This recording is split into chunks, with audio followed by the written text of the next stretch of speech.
Hi, welcome back to the Brutally Honest podcast. It's been a while since I've been on here. I miss talking to the camera. I don't know if anyone's watching, that's why I wasn't getting inspired to make podcast clips on here, but I just like talking to the camera. Y'all are like my therapy. And one thing I was thinking about is how I just want to sleep all the time. Like,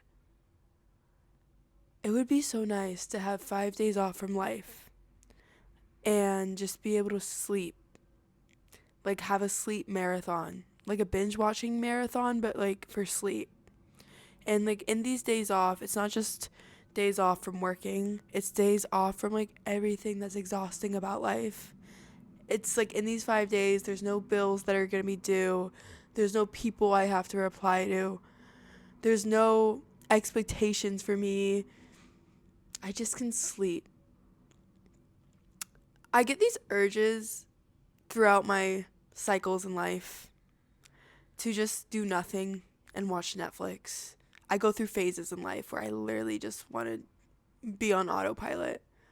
And I'm in one of those phases right now where like getting up and doing things that help me better myself don't feel as desirable.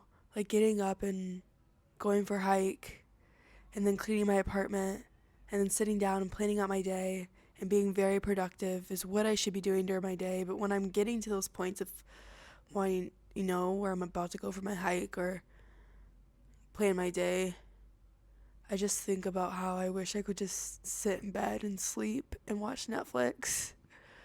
Sounds like I'm depressed. But no, I this does sound like depression.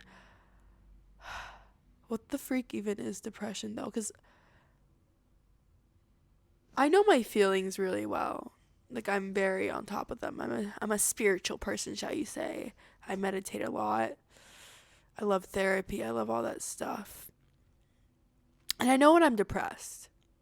And that definitely feels way more heavier on my chest. This just is like a numbness that I like to go into. So yeah, I don't think it's depression. I don't want to say it's depression. Because how could it be depression? I meditate. I know my feelings. I get anxious easily, but I'm very on my stuff. Like I want to be a happy person. I would think, you know, wanting to sleep all the time sounds like a very common symptom of depression. But how could someone like me have depression? you know? Like that's what I want to think. Like I just got back from India and I was living with these monks and I was meditating all the time. And I got to touch aspects of myself that I've never touched before, where I had to face these sides of numbness and wanting to sleep all the time, and maybe where I do get depressed. And I got to feel them and release them and understand more about where they're coming from. And now I'm in the real world and I've experienced these enlightenment states. Like I've literally experienced like states of enlightenment. Like when I was there, I experienced just having a day where nothing bothers me and I'm just a ball of joy, a ball of bliss. And I think being back from that trip and being in this world has actually made me a little numb, or maybe some people would say depressed, because I'm showing symptoms of depression, I guess, like where I just want to sleep all the time. I don't know, it's not necessarily depression. Like I don't want to like sound like I'm in denial, because this sounds like denial. But depression's way more worse. Trust me, it's way darker. It's just like a numbness, and that also sounds like denial from depression. Like, oh, I'm just numb, I'm not depressed. But no, I'm not. I'm not depressed. I'm just numb right now, or I'm processing, or I'm in a weird, awkward phase in life, and it happens. That's why I don't like to just throw labels onto things. Like, this is depression, because once I just throw a depression label onto something, then it's like, okay, well, now there's nothing you can do about it. You're depressed. Um, but I'm just in an awkward phase with my emotions in life right now. When am I not, though? Yeah, I got back from India living with these monks, and now I'm in America. And I'm feeling the pressure of America more on me, like what it's like to live here and what it really means. I have this nice apartment that I live in. I have a very nice life. I have a Tesla that I love to drive.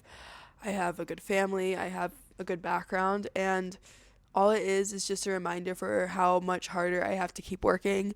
And like when my money starts to get low, I feel that pressure again. Like I feel like I'm in this rat chase in a sense, like the rat chase of America. Like welcome to America. Like yes, I have it so good. How can I be complaining? But why do I feel this pressure to make money all the time when I'm here? Like I'm in my nice apartment and it's just a reminder you have to keep making money, you have to keep working, you have to keep surviving, you have to keep doing all this stuff. And that's what I miss about being in India is I had none of that pressure. I could just be. But then that's also a thing I've been struggling with is the balance of like the spiritual world, the world where I can be in India and I can just be, and then the capitalist world, like the world in America where I have to survive. Um and in the capitalist world, you get more comforts. I have a really nice big apartment. I have access to as much food as I want.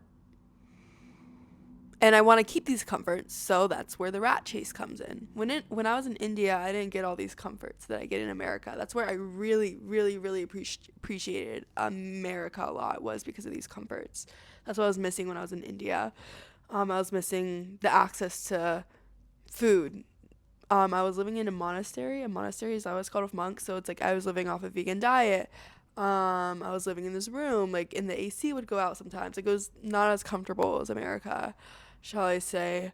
Um, and when I was there, I was thinking of, oh, I miss the comforts in America. I miss the nice food that I could get access to. Like, I was craving sugar. Like, I couldn't just get chips when I wanted chips. I was living off the dining hall food. But now I'm in America and I'm telling myself, oh, I miss the peacefulness in India, the pressure being gone in India. I have all my food. I ate all my food. I gained weight. I have all my comforts. Now what? See, there's always something in me. There's always going to be something. And then that's what I was thinking today. What the heck is this something? I'm always longing for something, I feel like. I was in India and I was still longing for the comforts I got in America, and I'm in America and I'm longing for the peace I got in India.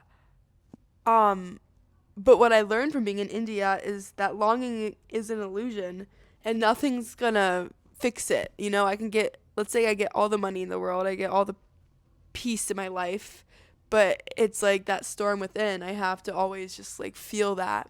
And that's what I practiced today when I was getting a little numb.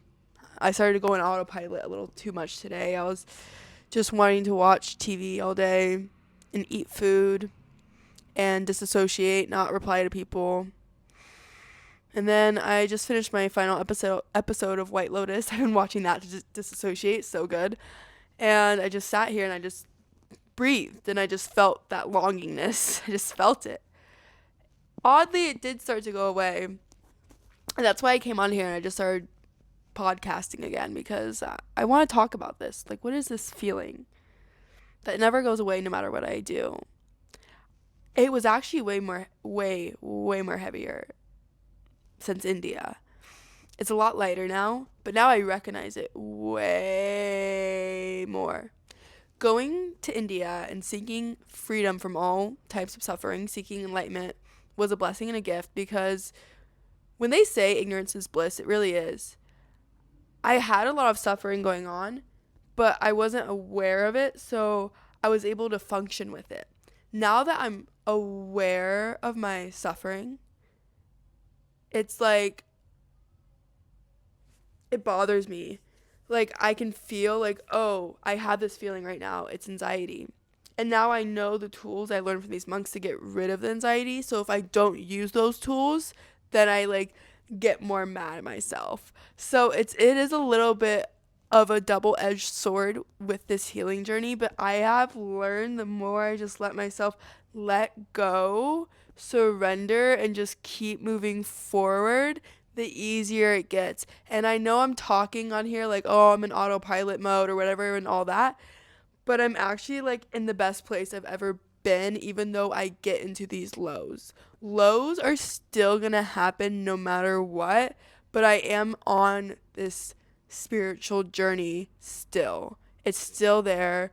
Now I just have more tools to get out of the lows, and now when I go into the lows, I have a different understanding of them.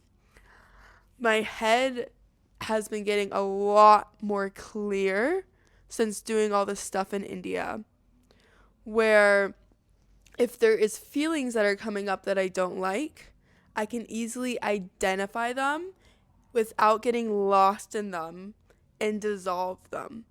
I still can get stifled a little, especially when I'm in this world and I'm in this rat chase. And I was a little stifled today. That's why I went in autopilot mode. I have been a little stifled, just with this whole pressure thing. But I don't feel anxiety like I used to. I don't have that heavy feeling in my chest, and that's been the greatest blessing, and that's why I just keep moving forward with this inner journey of life. So yeah.